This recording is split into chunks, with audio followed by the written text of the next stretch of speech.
DNVR Rams live week 1. Woo!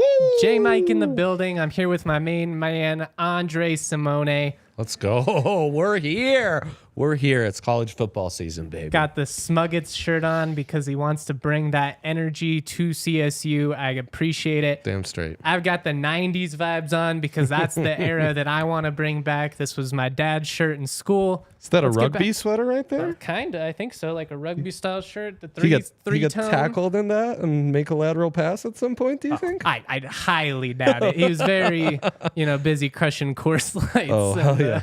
hanging out at Horsetooth. A learned man like his son. Exactly, very prestigious. But it's been 5 years of really just pain, misery, disappointment for this program. There were some moments last year at the end where you could kind of feel like, the ascension was beginning.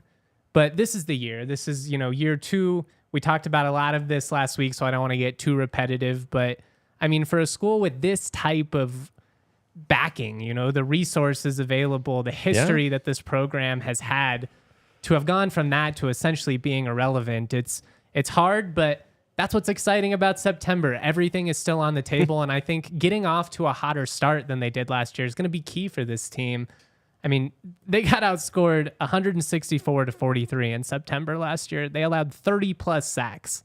It's not a recipe for success. No, I'm looking at like team total props, and 20.5 is what the Rams are at. I don't think they scored over 10 in non-conference play. Oh, That's did. rough. Yeah. That's rough. Middle Tennessee, Sac State, not great. Or I think they got to 19 in Middle Tennessee. I don't know. Either way, they didn't score 20 points the entire season. Yes. So it really does not matter. The hope, though, is with a revamped offensive line, with Clay Millen in year 2, more talent out wide, and a defense that has the potential to be special, things can be good. And that's where I want to start, is the defense, because, we watched that 2022 matchup live here. We did a DNVR Rams watch along. It was rough because, well, in the first quarter, you could tell the game was pretty much over. I think it was 24-0 about 3 minutes into the second quarter. It was very the rough. writing was on the wall. CSU could not sustain drives. They had just 7 sacks allowed in that game. They averaged 1.2 yards per carry, 12 tackles for loss allowed. I mean, it was a disaster. They did prevent the shutout. That's terrible. about the biggest bright spot. Outside of Freddie Banks, in my opinion, that Middle Tennessee game and Washington State, they were both losses week 2 and week 3 of 2022. But you could see the halftime adjustments that Freddie was able to make, and it started to give you confidence about his ability to adjust on the fly. And with more depth, I mean, I'm pretty encouraged going into this matchup because I think they learned a lot about what worked against Washington State and what they need to do differently. What's the goal to you coming into this? Like a reasonable goal that's maybe not inconceivable, like outright upsetting Wazoo, but is going to feel like, hey, that's what I needed to see. I believe what I was thinking in the preseason. This team's going to make some noise come conference play.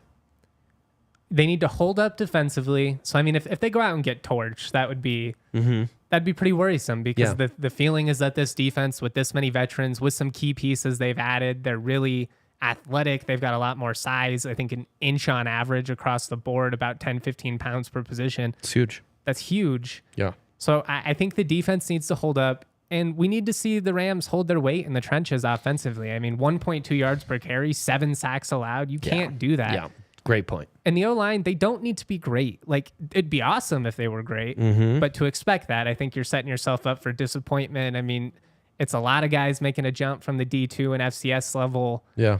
They've been here since point. spring. They've held up really well throughout the spring, throughout fall. I think that's huge. They've gone consistently against this defensive line where it makes you feel a little better than, they've only been here 2 weeks and it's been okay. But I mean, they've been battling against guys like Mo Camara now, Right. going back to March. Right.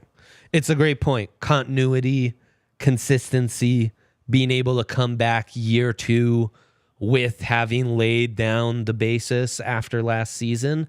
So seeing a more polished product is huge. Yeah. Looking like this is year 2. You just want to be competitive. I mean, I honestly believe that CSU should be in this game and have an opportunity to win. Now, I don't want to get too bold and be like, they're upsetting Washington State. There's a lot of wait and see with this group. We've got to see it in the trenches. They've, Clay Millen, I need to see him let it loose, rip the ball downfield, take advantage of this revamped wide receiver group. They had Dallin Holker at tight end. I mean, they've got a lot of weapons, two-headed monster in the backfield, but it's also been 5 years of misery. Like, as high as you are, as much as you can talk yourself into this team being great on paper, being great on paper and executing on the field are two different stories. It's not too dissimilar to kind of the vibe I get in Broncos country as well, where it's like, we've been disappointed often enough to where we're not just going to drink the Kool-Aid in August and just be hunky-dory and like, hey, this is the year.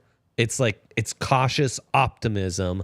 The logical side of me feels like, yes, this really should line up to be a better season, to finally turn that corner. But it's very much a wait and see time because, it's been really rough watching Rams football, especially the last half decade. To say the least. And, I think there's some reasons with CSU, obviously, to be optimistic. There's some reasons to like the Rams going into this matchup. And later on, we're going to get to Travis Green. He covers Washington State for Creme 2 News out in Spokane. Great. Actually, a CSU alumnus who covers Washington State, so has a particularly unique perspective on this game. Can I boo that? Can I go boo? I had to get somebody that was on my vibe, Yeah, it's a great call. So he, gave us the inside scoop on the Cougars, talked about what to like about this team, why there's some reason for skepticism as well. And I don't want to spoil too much of it, but one of the big things that jumped out to me going back and rewatching that 2022 matchup is the wide receivers that are torching CSU are no longer in the picture. Donovan Ollie, Sterling, both these guys have moved on. It's all new targets for Cam Ward. Wazoo didn't exactly hit the ground running in their first 2 weeks last year. They won both games, actually upset Wisconsin, but it wasn't like they lit it up offensively. I'm pretty curious to see what kind of timing and chemistry he has with this group. It's a couple of Mountain West transfers and Josh Kelly and Kyle Williams. They're not as big as the receivers they had last year. CSU has great size in the secondary. It's one of the things that Norvell's raved about. I mean, he said it, tongue in cheek, but he's like, we might have the tallest corner duo in America. Which is crazy. And then you've got Jack Howell. I mean, just legit All-American candidate. A legit All-American. And in your safety, when I break down safeties, I'm always talking about like your most reliable last line of defense. It's essentially your goalie. It's the guy I just don't want screwing up. It's my center fielder. And to have that against an inexperienced wide receiving core is going to be huge. The other thing is Washington State had their hiccups to start the year, but was kind of looking deceptively like, man, this team. And then the second half, they kind of looked bad. And Ward played poorly. He had some horrendous mistakes. Again, as a bettor, like there were some games where it was like, holy cow, like this kid's reckless. He just blew money of mine right out the window. And so I'll be really interested to see how those adjustments come into play. It's been a big switch for Washington State, right? Like going after these air raid, Mike Leach style, RIP to the Pirate always, disciples, to then going with a defensive minded coach. And first half of the season, offense looks great. Second half, you start to see those, and you do see that sometimes, right? Like the old coach's influence might still be on the team, and then it's kind of fades away. This will be a pure start. And can you really be that explosive Wazoo offense that we've been used to, that Ward, their quarterback, promises to have the upside to have? Or will you see a step back where now more of this defensive focus from the coaching staff starts to show, some of its some of the chinks in the armor? I think that's a really good point. It's just kind of been a program in flux. Where did Justin get that shirt? Dude, this is straight out of 1990. My dad was wearing this on campus in the 90s. From his pop's closet. Yeah, out of my dad's wardrobe. That's where most of my That's cool kind of like things this come Italy from. hat I'm rocking. Yeah, it's a similar deal. I like will it. say, You love those. you would be shocked at the Ram stuff you can find downtown Denver thrift shops. So Hit up the Denver thrift stores. hit up Apparently, the to local producer Denver with the thrift scoop. stores. That's right. That's just what I needed to know. More Rams gear. Yeah, exactly. Getting back on track, though, you know, the thing about this Washington State program is it's been kind of in flux because you had that long-standing presence in Mike Leach. Yeah. You bring in Nick Rolovich over from Hawaii, who was, you know, pretty successful during his short and very controversial tenure. Oh, We won't get disaster into the town. politics or any of that stuff, but he gets dismissed for refusing to get vaccinated during the COVID seasons. Jake Dickert, defensive coordinator, takes over. They've been good, but you know now you got to replace your OC again. It's a lot of turnover within that coaching staff over the last couple of years, and you do bring your quarterback back, but at some point that stuff tends to catch up to you. You know, this many coaching changes, you lose your 3 leading receivers, you lose 4 of your 6 leading tacklers from a year ago. That's not a small thing. 100%, man. And another thing is I think they were harder to defend because the book wasn't quite written on Ward at the first half. Then teams kind of just figured out how to scheme him and how to defend him. And how key is that to have the same staff you had last year playing against him a year ago, now having that experience to come back at home. And then the other thing is, I mean, anything I've seen about Fort Collins and the excitement for Rams football, Yeah, like it's I there. expect this to be quite the atmosphere. And it's why this line's only 11 after it being kind of a blowout last year. Yeah, I mean, it should push close to a sellout, if not an actual sellout. I'm hoping they get it. But I like the way the Rams match up with this team so much better. We got a great comment there from Taylor Desch. I'm just right there with him. I think when you look at what CSU has in the secondary, when you look at the offensive weapons, again, I still think it all comes down to the trenches, and that's going to be the biggest thing for this game. You know, can you get Washington off the field? Can your pass rush be disruptive while also keeping containment? That's a big factor going against Cam Ward. I mean, the Rams got after him last year. He was just scrambling back and making all kinds of plays. It was really frustrating. You mentioned some of the bad throws he made early in the year. I was like, why couldn't you do that when you had pressure in your face when CSU was in town? Yeah, it was kind of clinical. I remember that. That was one of the frustrations was like, man, they were so close. And if you give him just like he had 5 rushing touchdowns a year ago, so in the red zone, that's definitely a thing you got to worry about. But I don't know, man. When you look at this secondary, this defensive line, it all matches up. But it's on paper. And again, I just keep coming back to we got to see it. There's a million reasons why you can talk yourself into this team being pretty competitive, and it's not just green and gold colored glasses. It's legitimate football talent. Yeah. But they've had talent in the past. They had talent in 2017 when they finished 7-5 and arguably could have won the league. I mean, there have been many examples of CSU teams that came up short. So we'll see. Yeah, no, I mean, there was some talent on those terrible Adazio teams with guys like Trey McBride. And I mean, the trenches even. Pageant. I love that front. I think that front was one of the great fronts we've seen at CSU in the last 20 years. I mean, Mo Camara was second string. That's give you an idea of the kind of depth they had at defensive line. And they got after it, man. They couldn't run the football at all, which for a head coach with an O-line background was not great, Bob. Not great, especially with a triple option quarterback who could barely throw a forward pass. But hey, you live and you learn, I guess. You live and you learn. I got to shout out our partners over at Broken Tee. Broken Tee is the coolest golf course. They've got the best vibes, peak DNVR. Terrible. If you're like me, you want to just have a good time. You know that you're not going to be, going for the PGA Tour anytime soon. Right. But Broken Tee, they've got 27 total holes, 18-hole championship course, challenging par 3 course, stocked pro shop full of sick gear, talking wall-to-wall drip like what we're rocking, but not exactly the same. Great restaurant, Wyatt's at Broken Tees. Also, they've got a charity tournament coming up on Friday, September 22nd. Prizes supporting Bridge House Tri-Cities Homeless Actions Team effort to open a navigation center. It's going to provide us a facility for community members struggling with homelessness to receive temporary shelter, connect with services, create a pathway out of homelessness for good. Doing good. We love that. Go to BrokenTeaGolf.com, make a tee time, get the latest updates. Use code DNVR10 for 10% off your order. I also want to shout out the homies over at DraftKings Sportsbook, America's top-rated sportsbook app.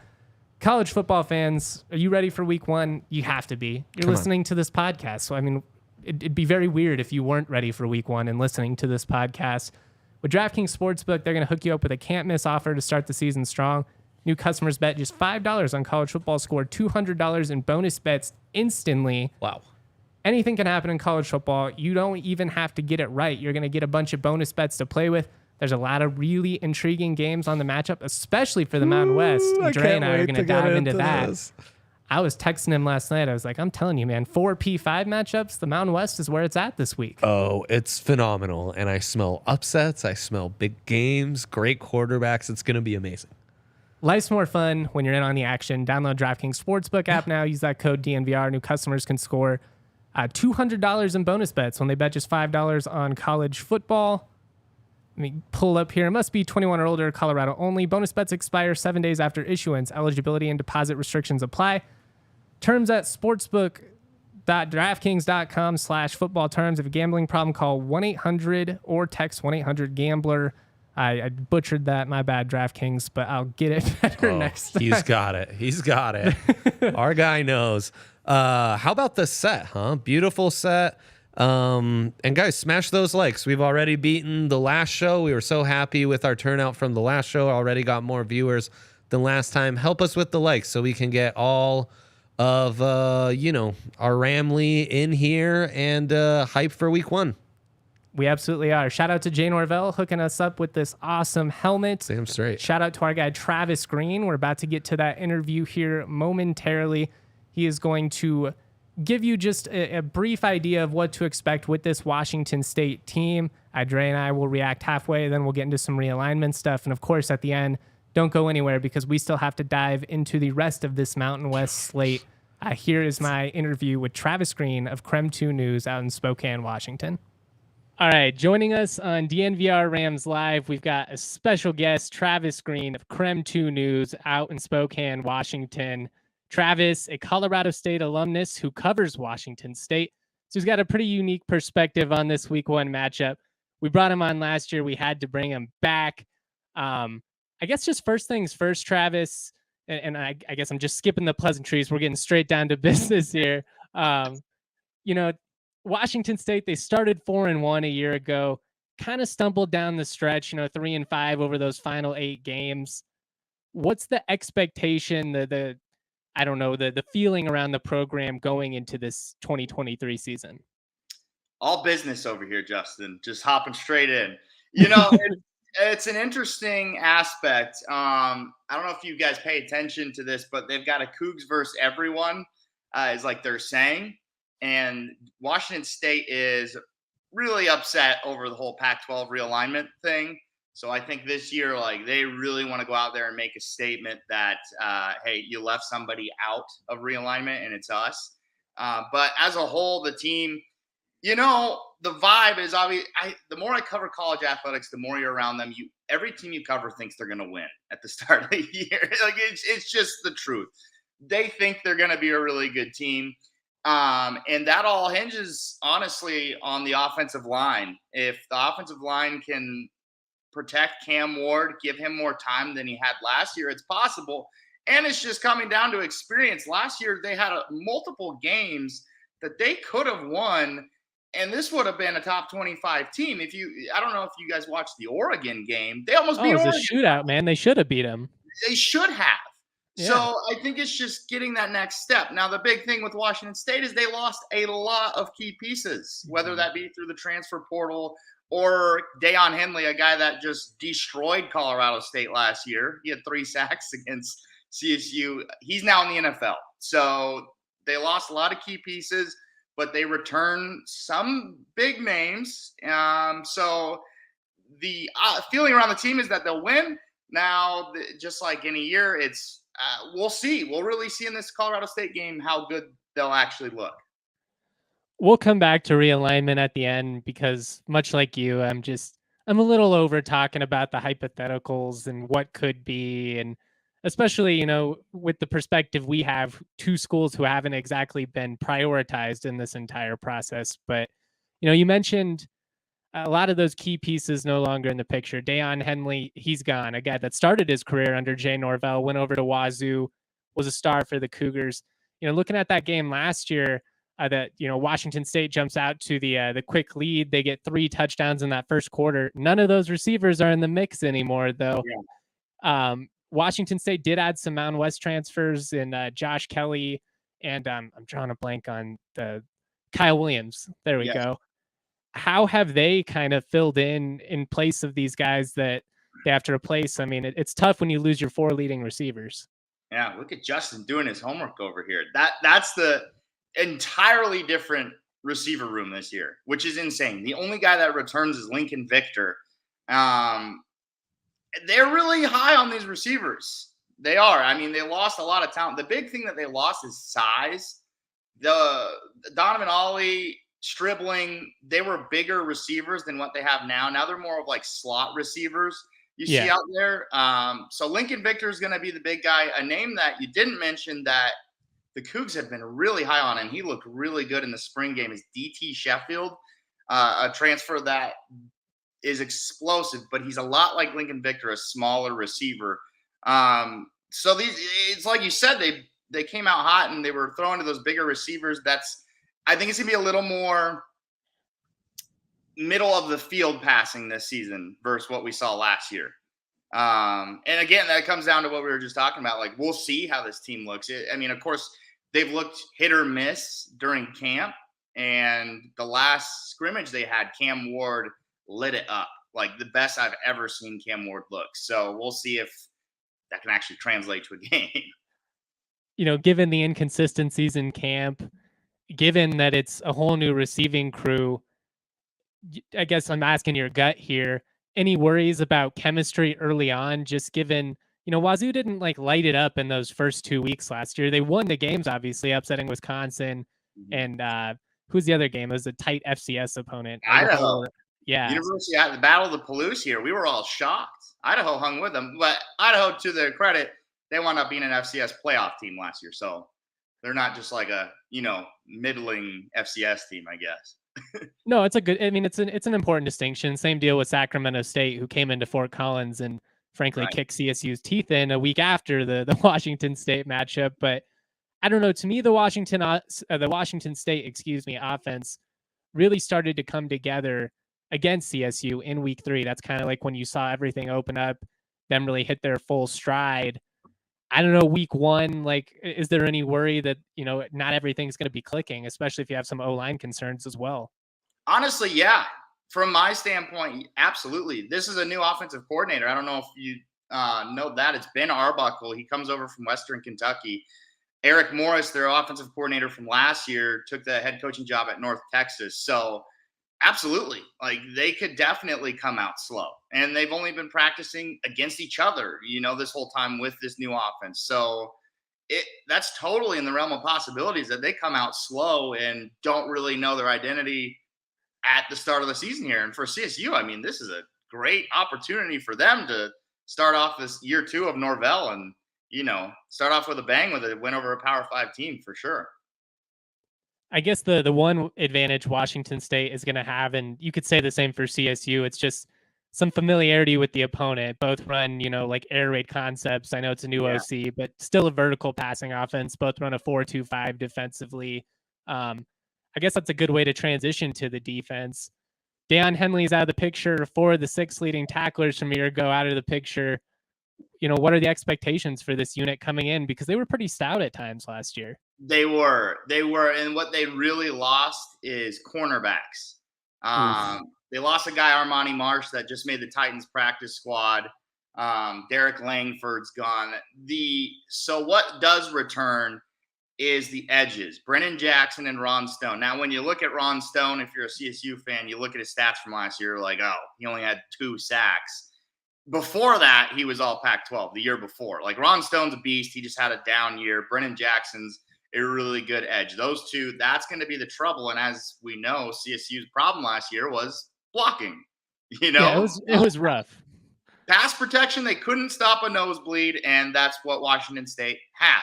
So that is for sure a mismatch.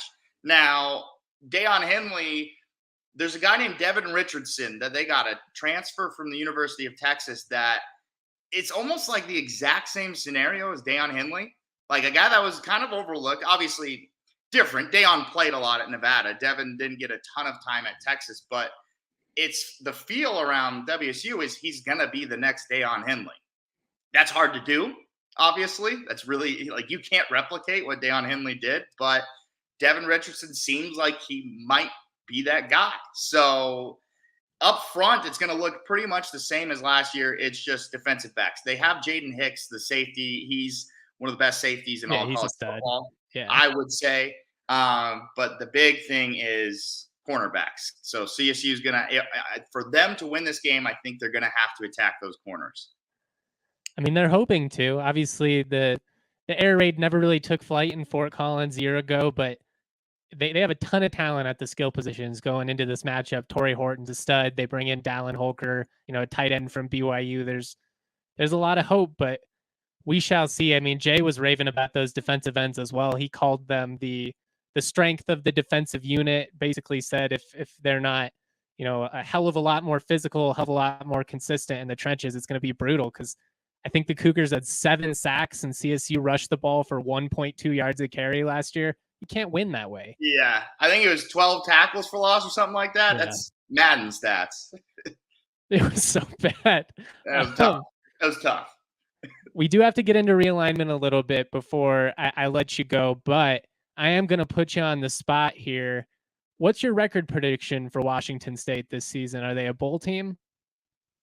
Oh, man, that's tough. And I don't, if for some reason our Coug fans listen to this, I don't want them to come at me with a pitchfork. This honestly, isn't what you're rooting for. It's what you think is going to happen.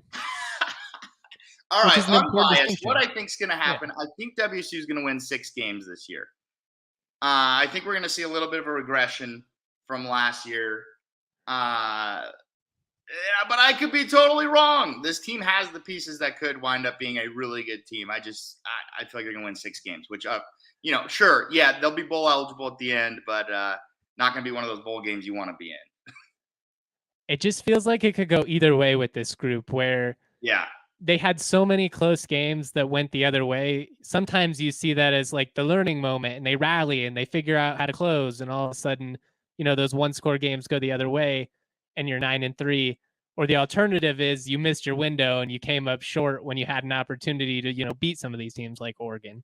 100%. And what really happened at the end of the year is Washington State didn't move the ball downfield. They just threw screen passes nonstop under the old offense. And even the fans at one game were screaming, stop throwing screen passes. The reason for that was the offensive line was struggling, as we know with CSU, but at some point you got to push the ball down the field. So if Ben Arbuckle comes in and can get the offense to do that, I think that's what hinges on what I think with this WSU team. If they can move the ball downfield, they'll be a really successful team. But if they can't, that's an issue. Cam Ward, I think, was the 3rd worst quarterback in the country last year in percentage when it came to throws over 20 yards. It was some stat like that. So you got to get better at that. Got to push the ball downfield. Yeah. Interview with Travis here momentarily, but Dre and I just kind of wanted to react to some of what he said. We dove into some of that, obviously, in the segment 1 there, where we're just talking about the matchup and the ways you like how CSU lines up against Washington State, where you could be a little worried. I'm very interested to see how this Washington State offense comes out. How aggressive are they? Are they taking shots? Are they going to test this secondary right off the bat? I would, with the way that they were able to, attack, especially. I mean, they hit a couple down the sideline early on in that game against CSU, and then it just opened up everything under the middle. They just started running slants and, God, so many underneath throws. It was very frustrating. But the one thing that stood out to me that he talked about is just the size of the receivers. And that was a huge advantage for Wazoo a year ago. That's a big factor going into this one. Should be flipped on its head Styles make fights, small wide receivers against big corners. Could that be an advantage now in reversal for Wazoo? And the other thing is offensively, yeah, you want to attack those inexperienced corners if you're the Rams. You also want to go up tempo. You want to go quick. Yeah. You want to get in a rhythm so Clay's not under siege by this. What is the strength of the defense, much like the Rams defense, is that front and being able to create pass rush. So you want Clay to get comfortable early and get in a rhythm. Just get it out. Force these inexperienced corners to tackle guys like, Horton and the rest. And Ross Simmons, Holker. Yeah. These are great athletes. And I mean, the other thing in terms of playing tempo is, you force the defense to communicate. It's week 1. You've got a lot new starters. I mean, defensively, Washington State, their numbers aren't great a year ago, but they were pretty stout. They could get after the quarterback. They'd turn you over. Deion Henley, a former Nevada star under Norvell, was a big part of that. But, as he mentioned, he's no longer in the picture. He had 3 sacks in that game a year ago. He single-handedly Who's dominant. was, disruptive. Yeah. Now it's David Richardson. He comes over from Texas, great frame, 6'3", 232, but he's a redshirt senior that's never recorded a significant stat. And for me, it's like, look, I've seen plenty of guys over the years that had great frames and came from Power 5 schools, and they're coming to CSU, and you assume they're going to be a big deal just because they came from a big school. And frankly, a lot of the time, there's a reason they weren't playing. Honestly, those guys more often than not flame out than turn it around. I totally agree. And Deion was such a particular defender, though. He was such a so jack of all sideline to trades, sideline and you could move him, and so athletic. To expect that this guy's going to come in his first start and suddenly be able to be moved around and create that kind of pressure. It's a lot to ask. That's all we're saying. And we've never Seems seen ambitious. Richardson play. He could be a stud, and we come out and we're like, all right, I see why they're comparing him to Henley, because he moves really well. He's downhill player. He can drop back in coverage, sideline to sideline. He's really rangy, all that stuff. We're just saying it's a tall task. Absolutely, man. Absolutely. The other big factor before we get into the second half of this interview with Travis, you start talking about realignment a little bit, just kind of what the vibe in Wazoo is, what he thinks could happen moving forward, what he wants to see happen as a CSU alumnus that happens to cover Washington State, a particularly unique perspective with this one. No kidding. I think the ground game is going to be really important in this game because I think both teams are going to be dependent on it. Just CSU, you have 2 running backs you trust a lot. You want to be a vertical passing offense, but you got to get downhill because if you can't run the ball, those defensive ends are going to tee off on Millen all day long. And that's where you put your O-line, which you feel better about, in a really bad spot. Which O-line can hold up better? Which D-line can get after the quarterback more ferociously? And how much can you lean on the running game to alleviate that are all key parts of this. Because both teams' defenses, the strength is in the trenches. Both teams' offenses, the weakness is in the trenches. Yep. So it's something's got to give. Yes, exactly. And the running game is going to be a huge X factor in that, in alleviating some of that. So we'll see, man. Well, and we saw that with CSU last year. I mean, they never established the passing offense the way you hope to see this year. Yeah. But the games that they were most competitive, the games where they were in it, had a chance, or came out on top the 3 times, it was because they got that ground game going with Avery Morrow. Yeah. All right, we're going to play the second half of that interview with Travis Green, Creme 2 News. We are talking college football realignment, how Washington State factors into all this, what the general vibe is, obviously kind of down at the moment for Cougars fans, but we talk about all of it, and I think you guys are really going to enjoy it. You got into this a little bit at the beginning, but realignment obviously has been the entire story with college football this entire summer. It's been a lot of speculation. It's been a lot of excitement for some teams, but I think disappointment for the mass majority of college football fans that have been impacted by this. Washington State more so than others. Is it still just really angry in Pullman? Is that kind of the feeling, or have they gotten over kind of the shock of it all? I still think we're at the angry stage a little bit. We're on the tail end of angry stage. We're getting towards the sad stage. You know what I mean? We're getting there. But they're kind of getting over it. You know, eventually it's just, you got to move on. As we know, as CSU Rams, you know, eventually you got to move on, and I'm telling you, Justin, I don't know what's going to happen. This is more like pro sports than ever. I think there's going to be those power schools that are like pros, and then the other schools are going to have what was college, what we thought college was. That's what it feels like to me. It definitely feels like, I mean, people say Power 5, Power 4. I think eventually it'll just be the SEC, the big, and essentially 2 super leagues. They'll figure it out, like 60 teams, and as you said, the rest will, I don't know, basically be a new subdivision. But as far as what the future holds, I've seen the Washington State admin be very open through this process and transparent in terms of, we're talking to the Mountain West. This is what they pitched to us. And it sounds like the Mountain West kind of basically pitched an easier path to the playoff for Washington State and Oregon State than potentially being in one of these 18 to 20 team leagues, which I think is a fair point. Also, you can go to the table to renegotiate your TV deal in 2 years. If you lock in with the American, I think it's like locked in through for the next 6-7 years. So you're kind of stuck there. What does your gut say happens here? They end up in the Washington State, some type of rebuild of the pack, whatever. I mean, is that even still realistic at this point? Rebuilding the pack?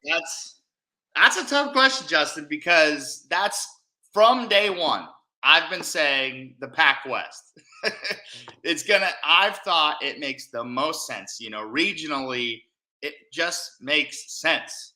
Mountain West and Pac-12, these remaining teams. So whether that be they join the Mountain West and the Mountain West keeps going, or they form some sort of new conference, I think that's what's going to wind up happening. I know there's been a lot of talk of, AAC, even ACC was like out there, but that just doesn't make sense. That's what I think is going to wind up happening. And Kirk Schultz, the president of WSU, has been lately more transparent, like he said, and it sounds more and more like they're looking at the Mountain West in whatever shape or form that is. I think it's just going to take longer. Like, people want to know right now, what are you joining? I think it's a legal mess, though. It's going to be months and months until this is sorted out. There's just logistics. That's what it is. It's logistics. I think personally, they got to figure out the playoff shares, and they got to figure out the NCAA tournament shares, and what happens with all the revenue sharing in terms of the playoff. I mean, it's not just as simple as we're in the Mountain West now, or hey, this is the new Pac-12. Exactly. So, and I have no confirmation on this, so this is all speculation, but I think it's already kind of decided. I think they're just figuring out the logistics, like you said. That's just what my gut tells me. What do you think the reaction to that will be from the fans? And granted, you have to take Twitter reactions, I think, with a grain of salt, because it's not necessarily representative of the entire fan base, just sometimes the loudest portion. But to me, it seems like a lot of Washington State and Oregon State fans, they don't feel like they should be associated with Mountain West schools. They feel like they're too good for it. And for me personally, from my perspective, they feel like very natural fits. Yeah, Justin. So for the fans, they're going to be, whether it be mad, sad, upset. I've been kind of blown away as a CSU alum, fan, whatever you want to say, at how these fan bases have reacted. And I had to take a step back and kind of put myself in their shoes. They've been in a Power 5 conference all this time. They've always had that opportunity, whether they're winning or not. In theory, you could get to a national championship, right? That's a possibility that they've had forever. For me, it's hard to wrap my head around, because I'm sitting there being like, all right, let's be real. I've been to Power 5 schools. I've been to Mountain West, many Mountain West schools. Washington State is CSU is more of a Power 5 school than Washington State is. They have better facilities and they draw larger attendance. Better market. Pullman's in the middle of nowhere. But it's really hard to get to. That's the charm of Washington State. I don't want to knock on Washington State, because I love that school. I love that athletics program. But that's the reality that they're in. And these fans, they can't wrap their head around that, I guess is a way to say it, because they're so used to being in Power 5. If CSU got the rug ripped out under them, I think we would all be the exact same way. So I think the fans are just going to be mad no matter what, because, the sexy girlfriend just left and now they're heartbroken, and that girlfriend already got a boyfriend, It's going to take some time, but I understand the eventually, emotion of it all. I yeah. guess the thing that's been surprising to me is not only, and again, this isn't necessarily the entire fan base, but just what I have seen. It feels like Washington State and Oregon State fans are much more open to the idea of being associated with AAC schools than Mountain West. And that I just don't quite understand because geographically, like culturally, everything feels like a pretty good fit. And to pay more to travel so that you can face like South Florida and I don't know, Temple, I don't see like how that's better. I don't get it either. I've been asking myself that the whole time. Like, why is this even on the table? It doesn't make sense to me. And you got Boise State in the Mountain West, and regionally, there is an interest in Boise State. And that could be a new rivalry for WSU. Like, it makes sense. It just makes sense. A lot of these schools, I mean, Fresno, San Diego State, like I think it would be a very fun Mountain West pack, whatever you want to call it. If you took Right. the 12 Mountain West schools and you added any combination of 2 to 4 of these remaining pack schools, I have a hard time seeing Cal and Stanford kind of, I don't know, give up their their pretentiousness, but who knows, because it's kind of the reason they're in this spot in the first place. Right. I agree. I've been sitting here thinking this is going to be such a fun conference if it forms. But Washington State fans, I totally understand them being like, this sucks. I No, get it. and it does suck. Yeah. I mean, most of what has happened is not beneficial to the majority of college football fans. Some of the Agreed. fans, like, I get it. You're sitting pretty with some of these schools. It feels pretty great, but I don't know. It's a little disheartening to me. Um, before we get out of here, I guess I just, as a CSU alumnus, is Yes. that how you hope it shakes out, that Washington State comes to the Mountain West, or some form or another CSU and Washington State end up being in the same conference? Oh, I've been rooting for that so hard. I have to hide that when I'm covering these teams. I think it'd be great. It's just Washington State is a perfect fit. And my gosh, the Mountain West would be so lucky to add them. It would just make the conference, yeah, it's not Power Five, but it's the closest thing to it. You know, It's if the you best had the, other league, and I would argue you really establish yourself as that West Coast presence. I mean, I understand there's the 4 Pac-12 schools going into the big, but at that point, like, you are the definitive West Coast FBS league. You can have that late night window. Everybody tunes in, for your late night games. Just embrace it. 100%. And, that's what I think college fans, I think in a while, this is all going to shake out and be totally different. There's no way. I don't think this sticks, these conferences. It makes zero sense, and it does not think about the fans whatsoever. And that's the problem. So I think if that happened for Washington State and the Mountain West, it would be like the conference for the West Coast, like you said, that actually thinks about the fans in some shape or form. So it'd only be beneficial for everybody involved. I'm all for it. I'm certainly interested to see what happens with all this. It would be very funny if, like, 10, 15 years from now, all this blows up and we end up with regional conferences that look a lot like the original Pac-12, Big 12, SEC, etc. One more prediction before you get out of here. I need a week 1 score prediction. You've got allegiances in Washington. You've got allegiances in Fort Collins. What does your gut say happens in this matchup? Oh, man.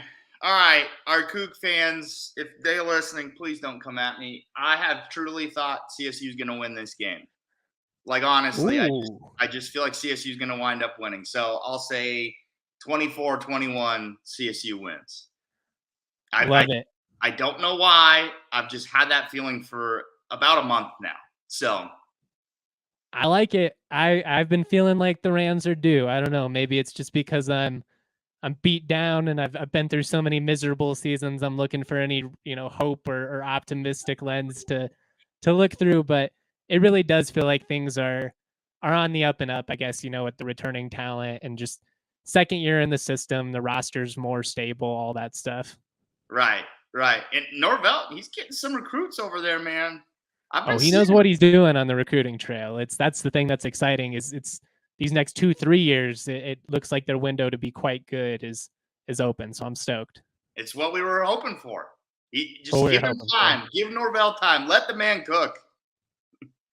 Let the man cook. You heard it first, man. Shout out to Travis Green. Thank you so much for joining us. I really appreciate this. Hopefully we get more conference games because then I get to bring you on the pod more. Heck yeah. Always a pleasure, Justin. Thanks for having me on, man. That was my main man, Travis Green, Wow. Creme 2 News, Spokane, Washington, picking the CSU Rams to win week 1 against Washington State, the team he covers, the team he knows well. 3-point victory. Yeah, he doesn't sound... You're cautiously optimistic. He sounds like Well, I think he's very negative, optimistic but cautiously negative about Wazoo. Yeah. Sorry, I shouldn't have interrupted you there. I thought you were going to say he No, sounds no, very you're fine. optimistic about CSU, which About I think he CSU, does. Yes. But he gets to be more of a fan. Yeah, and Which is great. I It's think great to have that perspective. his pessimism about Washington State is at least worth considering. You know, like he's in practice. The thing, again, I'm going to drive it home again. I think that stands out just based on what he said, based on what I've read, is that this team doesn't seem to have the same size and speed in Pullman that we've kind of become accustomed to. And I think it's a big deal. It's a pretty big red flag right there. You know what else is a red flag? When you get hurt, but when you do, Backs and Shankers here to help because they win for Colorado families. He got me. I did not know where we were going. They are helping those who are seriously injured in Colorado for more than 25 years. They're free until they win money in your case. There's no upfront fee to speak with you about your case. No fee unless they win your case and win money for you. They've won over $1 billion for their clients. They have more locations than ever. They are in Denver, Aurora, Inglewood, and Fort Collins, but of course they serve all of Colorado. They have the strength and power to win your case with more than 30 lawyers and 100 staff. Backs and Shanker helps with all kinds of injury cases where you weren't at fault. Car accident, motorcycle, ride share, pedestrians, trucks. They can even help if you're injured at work. Call Backs and Shanker at 222-2222 to find out if you have a case for free. Backs and Shanker wins. Yes, and shout out to our partners at Shady Rays. I absolutely love Shady Rays. You know, in Colorado, any season is shade season. Sometimes the winter, you need your shades even more than you do in the summer. College football season, you guys will all be tailgating at these games. Home game for the Rammies, and you need some shades. You need real lenses, and if you're like me, you always have a hard time committing to real, authentic designer lenses. Shady Rays is the perfect partner for you. Their lenses are those polarized, high-quality lenses. Their frames, you just feel them in your hand. They're nice, high-quality frames, and they've got awesome styles. And as if that wasn't enough, it's a third of a price. And for you, our loyal listener, with code DNVR, you get 50% off 2+ pairs. Just go to shadyrays.com and get their best deal of the season. Use that code DNVR for 50% off 2+ pairs of polarized sunglasses. Try it for yourselves. The shades rated 5 stars by over 250,000 people. They have been awesome. I have like 6 pairs. Check them out. They're amazing. Finally, Saturday Neon is a local company. It was started by college roommates. They are homies, and they make collegiate logo LED neon signs. Whether you're a diehard or a casual supporter, you're going to love the way these bad boys pop. If you come into the DNVR bar, we've got both the Rams and Buffs hanging proudly inside the room. Of course, we are the bar of the people. We're here for the Rams and the Buffs, but right now it's all about the Rams, and they are officially licensed for the Rams as well as 19 other select schools. Yeah, they've got some cool stuff. They've got some great stuff, man. It's great for offices, man caves, dorm rooms. Maybe I'll talk DNVR into getting one for my home office. We'll see. Let's do it. Go to SaturdayNeon.com. Use the code DNVR for 10% off your order today. Free shipping for orders over $200. Boom. We love Saturday Neon. We love all our partners. And we love you for supporting the show. Hit that thumbs up if you haven't. Absolutely. Share it with your friends, your family, your Ram fam, your grandma, anybody that might want to watch. Yeah. Let's talk week 1, though, because this Mountain West slate is awesome. It's incredible. It's kind of the slate. It's a full-on Mount West Pac-12 lineup, and it's a great one. I love all these matchups, and I'm smelling the cheese on a lot of these. I was going to say that some of the lines I'm going to be interested to get your perspective on. Yes. But let's start, I guess, with the first game of the week. Friday night, we got Stanford going to Hawaii. Stanford, the beginning of the Troy Taylor era, it's certainly a tough spot for them given that they're in a state of transition. They cannot hit the portal the way that other programs can. Yep. I imagine it's going to be some type of hybrid offense from what we've seen Troy Taylor run versus, Stanford more traditional ground and pound. Yes, we are officially turning the page on the Harbaugh style football with 8 guys in protection. But how effective can they run that offense, especially week 1 on the island, a late night game? It's not a great spot for the Cardinal. Tanner McKee, obviously, no longer in the picture. I don't know, man. Hawaii looked pretty good against Vandy, but also it feels like a classic situation where you don't want to overreact too much to week 0. I know. Hawaii defensively, you still have some major concerns. They need to run the football a lot better than they did against Vandy. I think they're going to be competitive in this one, though. I don't love Stanford going to the island on a Friday night. It's just a house of horrors. It's a 3-point line. It's only 3 Oh, points. gosh. It's down to 3. It's down to 3, This was double Justin. digits not that long ago. My human brain says that's too few points for a Stanford team that's recruited nicely and has some talent. We're overreacting to week 0, and I think that was more about Vandy just being a crappy team and Vandy Stadium not being ready to go on week 0, so you're not getting that usual home opener Yeah, the vibes were off, atmosphere. for sure. The vibes stunk, and very fluky game. I mean, you've got a kick 6, or a punt return, was it? A punt good for point. 0 yards. I mean, it was fluky. Special teams. It was week 0 football. And it's just like, man, the book's overreacting like crazy. Hawaii was just a double-digit dog to Vandy, and now they're mere 3-point dog to Stanford. And then the other side of my brain, the side of my brain that's lost more money betting on college football than I'd care to share, that's the side that's like, Dre, you've been here before. Let the book guide you. The book is saying Rainbow Warriors all day, every day. Let's get on the island and have some fun. Give me Hawaii outright Friday night, baby. That's how it's going. Well, a little less dramatic because I also am taking Hawaii outright. Let's go. Let's go. It just it stinks gonna be to high ugly. heaven, this line, Justin. It does, and it's going to be ugly. I don't know if it's going to be an ugly shootout in the defense, like it's just going to be broken plays, or if it's going to be one of those where the offense doesn't move it. But I do think, 55.5. Woo! Is that a total? I mean, Hawaii at home, Braden Schrager can sling it a little bit. Got to protect the football. Had a pick late that cost them when they had a chance to go down the field. But it's going to be a good atmosphere. I mean, I think they're really going to rally around this Hawaii program. They're into Timmy Chang. Obviously, what's happened with the fires out there. I think it means more to this Hawaii program this year. Great point. I'm rocking with Timmy Chang and the Warriors. I We're took all their into preseason Timmy Chang. over. Yeah. And I made some money on them last week. We're going to rock with them again. I like Hawaii to win outright against Stanford at home. Let's go. Love this. This one we'll spend a little less time on because it's going to be a boring game. Utah State going to Iowa, 10 a.m., an appropriate start time. FS1. Gross. Can Iowa's offense revamp this year under Cade McNamara? That's the big question because obviously defensively they should be really solid. They've got a great D-line. The secondary is awesome. Cooper DeJean. I mean, I'm not worried about Iowa slipping against Utah State in this one. Utah State is not a team that I'm high on coming in. I think they have the worst or second to worst quarterback situation in the conference with Cooper Legos.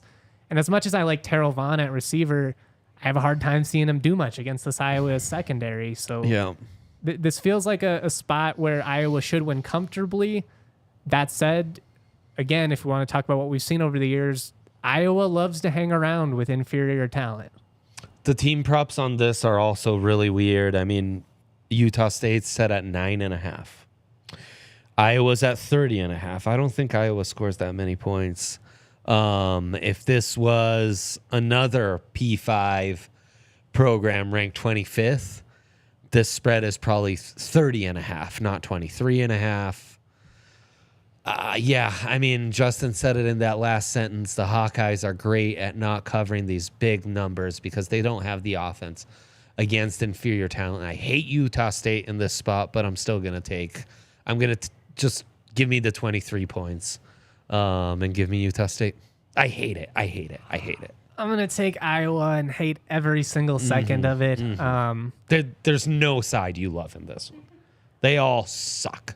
I'm not confident Iowa will score 24 points over the next 2 weeks, let alone cover it week one. That said, I do think the difference in the trenches is going to be significant. I think they'll run the football. Massive. As long as they don't do anything dumb. They had a terrible interception when CSU came that allowed the Rams to hang around. The Rams actually dropped a touchdown. They very well could have won that game. Anyways, let's not talk about the games that CSU could have won over the years because we'll be here until the night.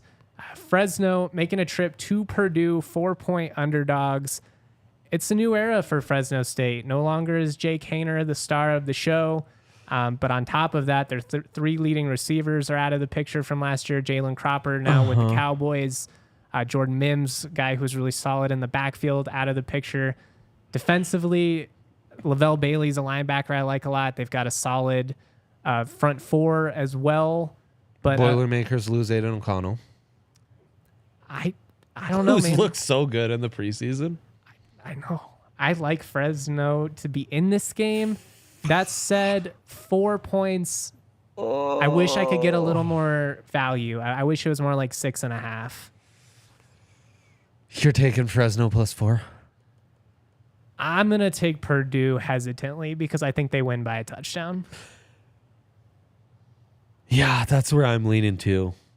I can't take like every Mount West dog and just go with the plus points. It's just too much uncertainty for me. I mean, I like Mikey Keene, the UCF transfer that they added at QB. CSU was actually in the mix with him.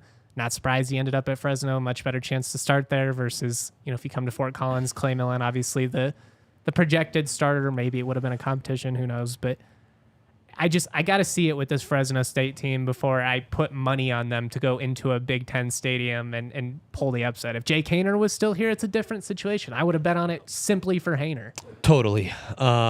Yeah, when in doubt, two programs starting new quarterbacks, just go with the team with more talent in the trenches. We're both rocking with Purdue, although I hate to do it because I like Fresno State. It's a program I enjoy watching. Robert Morris at Air Force, 11 a.m. This one will be on altitude locally. I don't think there's a national broadcast. Is there a line on this even, dude? I have not seen one. I'm guessing you cannot get a line on this, so we'll move past it. I thought it might update. I mean, you can give a quick breakdown if you want. Well, I mean, it's what does this Air Force offense look like now that they have changed the cut block rules? Hazeek Daniels no longer at quarterbacks. Brad Roberts no longer at tailback. That's 4,000 something rushing yards and like 50 touchdowns walking out the door these last couple of years. Mm-hmm. I will say John Lee Eldridge III, he played a little bit last year. It should be plug and play for Air Force at running back, but especially when they have as much returning talent in the offensive line as they do. But I don't know. I think that the cut block rules are going to be pretty big, and talking to some coaches around the conference, just kind of off the record, they think it's going to be a pretty big deal too. That's interesting. I think that's about all you can garner from this week one matchup, and it's going to be hard to assess them in the next matchup, with that being the only matchup we've seen under their belt. I shouldn't say matchup, though. And we need a month, really, to get a feel for this Air Force team. That said, Air Force at home should win comfortably. I think we both agree there. Sure. Bryant at UNLV, another game I'm not sure we're going to be able to get a line on because Bryant is an FCS opponent, 2 p.m. Mountain West Network. A lot of preseason love for UNLV. They're so hot right now. We'll see. You don't believe it? You're skeptical? Here's my thing. I understand on paper what people are buying into with this program. That said, UNLV in the last 60 years has had probably the amount of winning seasons you could count on one hand. Yes. Like I should have verified the stat before I went to that. It's been rough, man. I mean, it's the last 50 years they have not factored into college football. They had a small run in the early 2000s where they were like kind of a thorn in the side. They actually beat a really good CSU team in the season finale in 2002.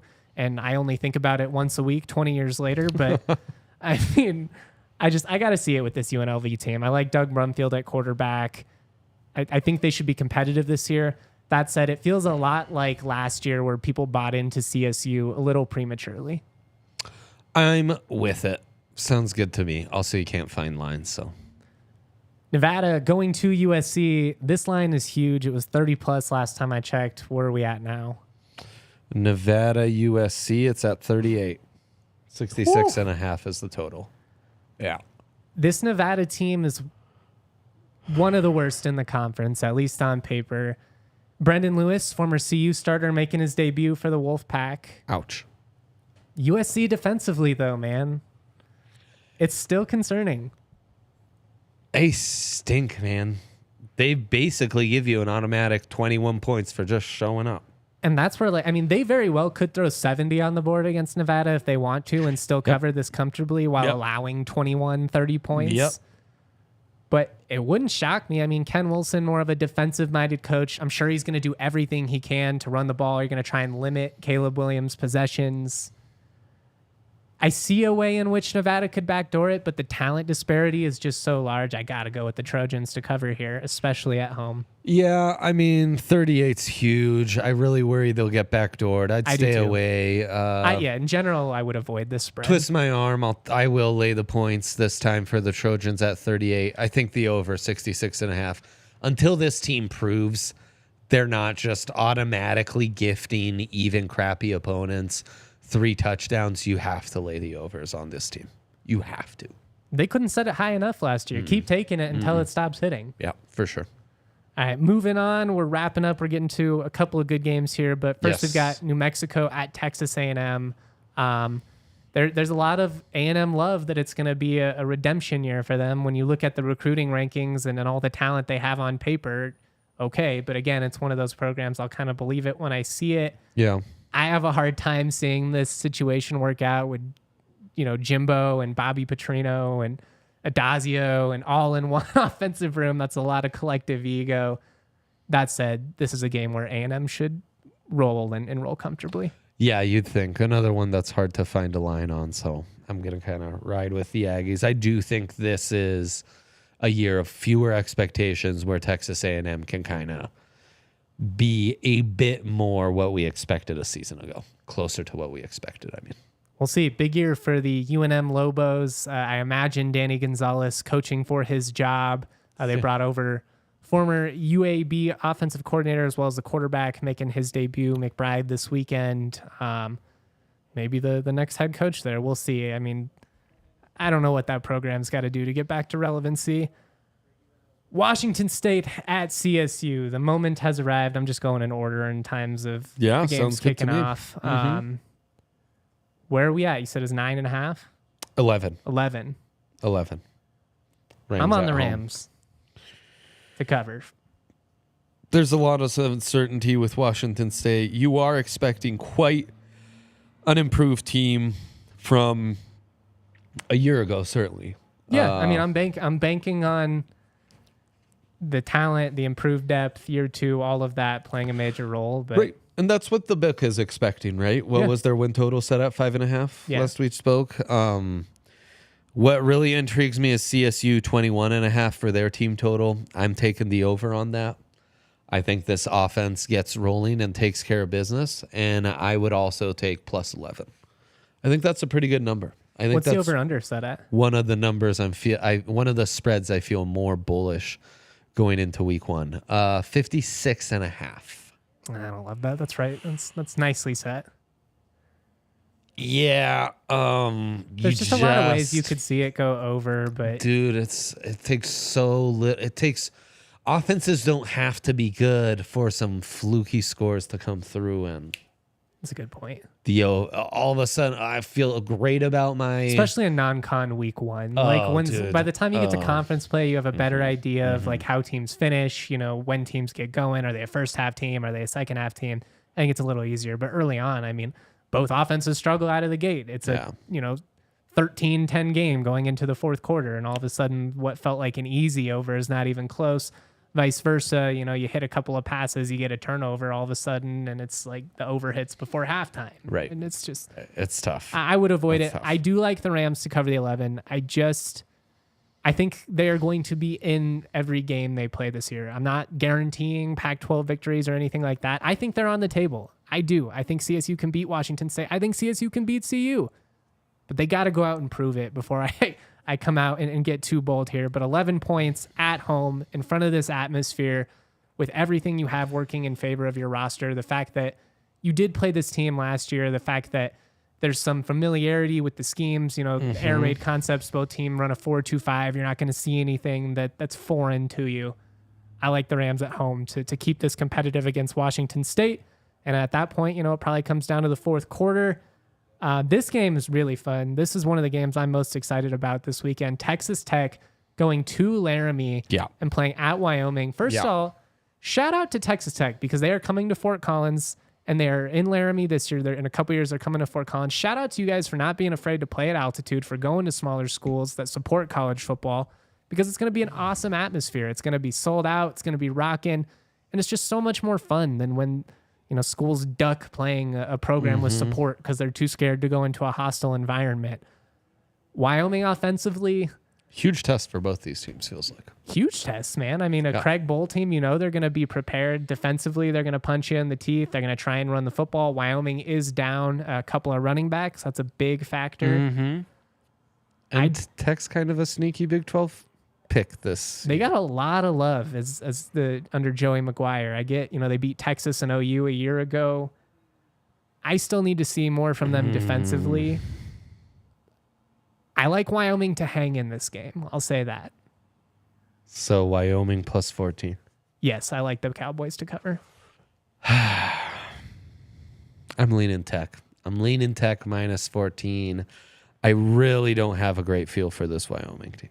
I don't either, to be honest. Defensively, they're going to be one of the top 2 or 3 teams in the conference. And I think at home, it's keeping pace offensively that concerns me. That's my big concern is if Texas Tech breaks a couple of plays. I mean, if you go down double digits, you're out of it as Wyoming, and that's going to be the big thing. There are some of these big spreads I worry will get backdoored at the end.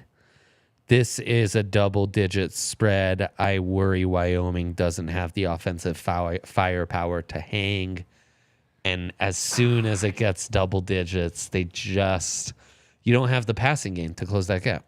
Things get really tough. You might have talked me out of it. Yeah, all right. I'll keep it just for the sake of keeping it easy. One of the other most fun games of the entire weekend, Boise State goes to Washington. Huge test. Game. I mean, great game. The Broncos got a brutal non-conference slate. It's a big reason why, despite the fact that I picked them to win the league in the preseason, I don't think they'll be in a New Year's Six Bowl at the end of the year because I just think surviving this gauntlet is going to be really tough. Super tough. And it starts obviously with going to this Washington team led by Michael Penix. Got Rome Odunze at wide receiver. I mean, defensively, they've got all kinds of talent in the trenches and the secondary. Can Boise State hang in this game? I think they can hang, certainly. I think Washington, in the end, will separate themselves and make this a 2-touchdown game and score over 36.5, which is what their numbers set out. What's the spread? 14. I like Washington at home. Same. And that's not a shot against Boise because I think they're really good. I really do. I do think they're going to take a step back defensively, though, from what we saw last year. And I think just stopping this Washington offense at home is going to be a tall task because Kalen DeBoer is one of the better schemers in that conference. Really looking forward to it, though, and it's going to be a hell of a game. Shout out to the Broncos for playing it. It's one of those, it's perfect, the regional aspect. And frankly, if you lose, it's not like the end of the season. Like, good on you for going out there and swinging big. You have to, man. You have to. It's key. I also hope that with the expanded playoff format, more teams are incentivized to do that. I do too. That's what I'm hoping. I worry it might go the other way because they're just with these conferences and the conference slates being so brutal, teams being like, well, I'm not risking anything in non-conference play. It's so hard, I know. Finally, again, a game we're not going to get a line for because it's FCS, FBS, San Diego State versus Idaho State. I'm pretty down on San Diego State right now. I know they beat Ohio last week. They did the thing against Ohio. But they shut them down offensively. CJ Harris, the backup quarterback, came in. The game completely changed. Rourke, their preseason all-conference quarterback, goes down early. Harris comes in, throws 3 picks. 2 of them, I'm just like, what are you even looking at? Thrown into traffic on a screen. Can't even see the back. Yeah, that was rough. San Diego State, defensively, they're always going to be tough. They got to run the football more consistently than they did a week ago. I'd like to see Maiden be more consistent as a passer. He missed some open receivers that, in a tighter game would really cost you. I'm not super high on the Aztecs this year. I've been pretty open about that throughout this process, but a big chance for them at home to kind of, win against an Idaho State team coached by Cody Hawkins. Just kind of get the ball rolling before you get into the rest of your non-conference slate. Got to be Idaho State, man. I mean, for a program that talked all this mess about being deserving in a power conference, the fact that they had like 20-something thousand fans that they're saying, I mean, it was empty. It was a terrible look last week. You got to win these games, and you got to win the games against FCS teams. And that's where CSU's at as well. 100%. You can't afford to lose these games at home. Week 1 is here, though. We made it. Washington State, Cam Ward coming to town. I will be live post-game from the stadium. More details on that when I have them. Still trying to figure out how exactly that's going to work, but I can't wait for it. Thank you to everybody for supporting our content. We'll have a couple live shows, couple of audio-only podcasts. Of course, I'll have written content.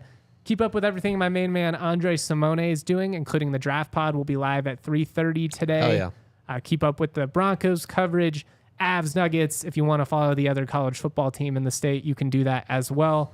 Much love to all you. Go Rams.